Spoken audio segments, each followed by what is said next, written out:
Do you ever feel like you're working harder than ever on your marketing, but nothing's moving the needle? Most of the time, that's because you're doing busy work and not your best work. So let's unpack what you should be doing with your marketing time. Hey there, creative business owners. Welcome to the Higher Purpose Marketing Strategy Podcast.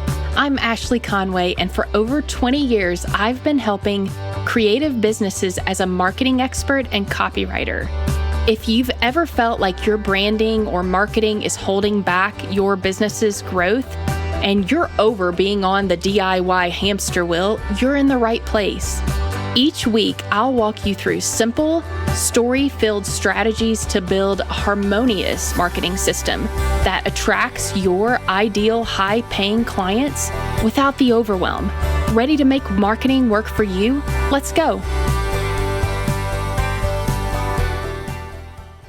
So let's talk about the busy work trap. What does that look like if those are the activities you're doing? So you're posting daily on social just to post because you're supposed to.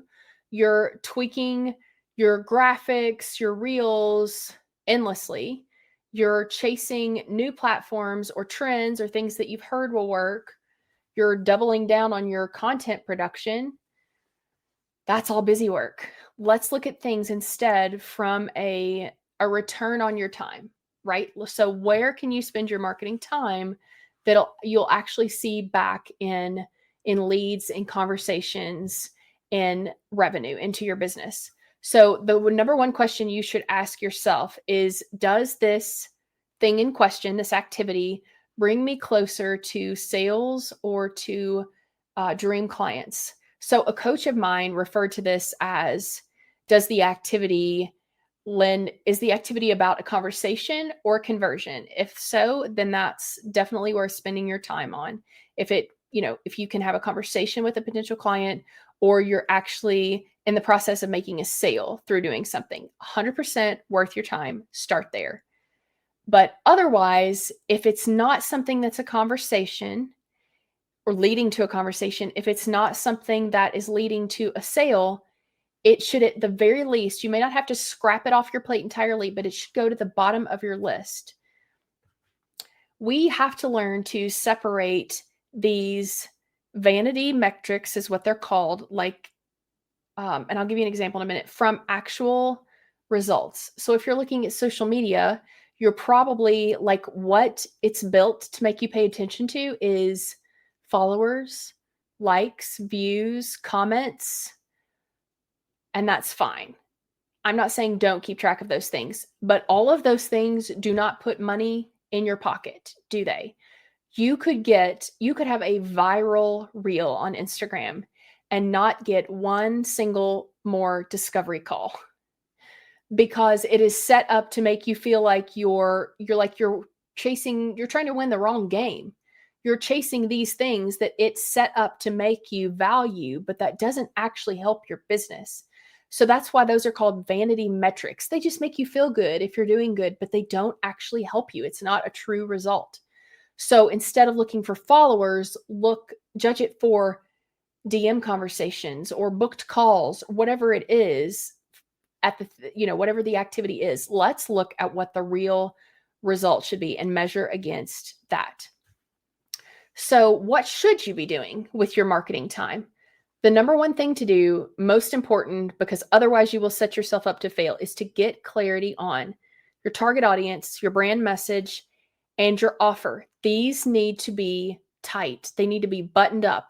If these don't work, these three pieces, nothing will work that you try to do. No amount of marketing on social, in your networking, it doesn't matter. If you do not have your target audience nailed down so that you can know what their problems are and what they need your help with, if you do not have the right brand messaging nailed down that we talked about in episode 37, that was all about who you serve, what exactly you do with a transformation linked to it, what makes you different, and what action you want them to take. If you do not have that nailed down and ready for every single thing that you do, if that's not the first thing you're thinking about when you sit down to do any kind of marketing activity, then it's going to fail. That is like a key ingredient. The other key ingredient is having the right offer. You have to have the right offer for your target audience. And it's not just for them in general, but for where they're at right now. What are their problems right now? Not what were they 2 years ago, but what are they in this exact season? That's the only way it's going to succeed. So if you're going to spend time on something, if you're going to invest in something, do it there. Audience, brand message, offer. They have to be right or everything fails. Second, invest your time and your energy in referrals, conversations, connections, not content output. I'm not saying you don't have to create content. You absolutely do. But that should not get the best of your time and your energy. That's the things, content is the thing you figure out how to hack, how to make as easy as possible. I love the lazy genius, and her thing is about be genius about the things that matter and lazy about the things that don't. Be a genius about your networking time.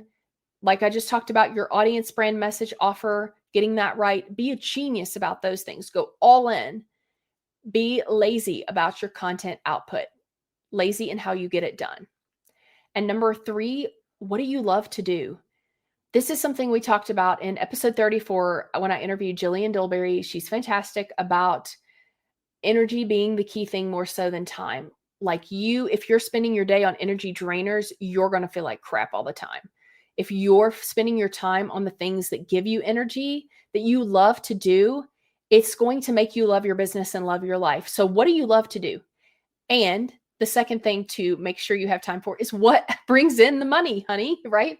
So it is the networking, the sales calls, those things that your business needs your face time in. That's what you should spend your time on, what you love to do and what brings in the money. Like I said, the other things, that's where we have an opportunity to be lazy, to find the hacks, find ways to delegate, to do it smarter and faster on all the other things that aren't actually bringing in dollars or things that you love to do. If your marketing doesn't need to take more time, your marketing doesn't need to take more time. It just doesn't. You're probably already spending enough time marketing. It's just, are you spending it on the right things? That can be hard to do. It can be hard to say, oh, it feels like social media is so important right now. I have to be there. Some, yes, but you don't need to spend the majority of your time there. Let's figure out where you need to spend the majority of your time. What of these things, the clarity on your audience, your message, and your offer, is that really nailed in? Are you investing your time and energy in the things like referrals and networking and conversations? And then what about what you love to do? Are you getting enough time to do that? And what brings in money? Is that where your priority is at? Let's figure out where the gap is there. Where's your weakness? And let's rearrange it and figure out how to hack the other stuff, how to hack your content, how to hack your social. Let's do that the lazy way.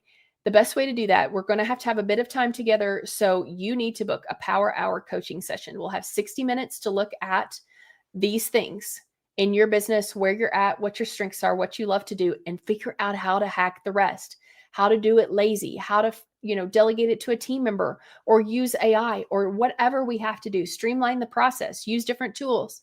There are so many solutions, but it is unique based on your time that you have to invest and what you want to do with it and what you're doing now. I mean, what does your team look like? All of these things, it depends on you and your business. So to book that power hour coaching session, go to bit.ly/power hour coaching, and we will take care of this so you can actually enjoy. Marketing doesn't have to be drudgery. It can be fun if you're doing what you love and if it's custom to you. So until next week, stay weird. Thanks for listening to today's show. For all things podcast, including transcripts, extra resources, and a place to submit questions for the show, visit higherpurposemarketingstrategy.com. I'd also love for you to do me 2 quick favors. 1, leave a review on Apple Podcasts, and 2, share this episode with your colleagues. And that's a wrap. Meet you back here next week.